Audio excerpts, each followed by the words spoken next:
আজকে একদম সিম্পল একটা বড়া রেসিপি নিয়ে আসলাম, কিন্তু বড়াটা খুব টেস্ট হয় বলেই ভাবলাম তোমাদের সাথে শেয়ার করি।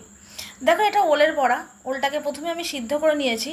এর সাথে অবশ্যই একটা মাঝারি সাইজের আলু সিদ্ধ করে নিয়েছিলাম, সেটা এখানে দেখানো হয়নি।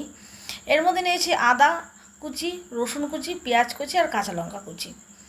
আর নিয়ে নিয়েছিলাম বেসন, নিয়েছিলাম বেসনের সাথে সামান্য চালের গুঁড়ো, ধনে গুঁড়ো, জিরে গুঁড়ো, লঙ্কা গুঁড়ো, হলুদ গুঁড়ো, আর নিয়েছিলাম সামান্য নুন আর চিনি। তোমরা মনে করলে এর মধ্যে কিন্তু গরম মশলা, একটু গোলমরিচ গুঁড়ো সবই দিতে পারো। দিয়ে সুন্দর করে মেখে একটা ব্যাটার তৈরি করে নিতে হবে। অবশ্যই সেদ্ধ আলুটাকেও এর মধ্যে কিন্তু চটকে নিতে হবে। দিয়ে নিয়ে এটাকে 10 মিনিট মতো রেখে দেওয়ার পরে এই বড়াটাকে আমরা লাল করে ভেজে তুলে নেব। দেখো, এই বড়াটা কিন্তু একদম দেখতেই সিম্পল মনে হচ্ছে, কিন্তু সত্যিই সিম্পল, খেতেও কিন্তু দারুণ লাগে। এই বড়াটা যখন আমাকে প্রথম আমাদের পাশের বাড়ির দিদি করে খাইয়েছিল, আমি প্রথমে ভেবেছিলাম যে এটা বোধহয় চর্বির বড়া। করে খেয়ে দেখো, চর্বির বড়ার মতোই লাগে। তারপরে জানলাম যে না, এটা চর্বির বড়া না,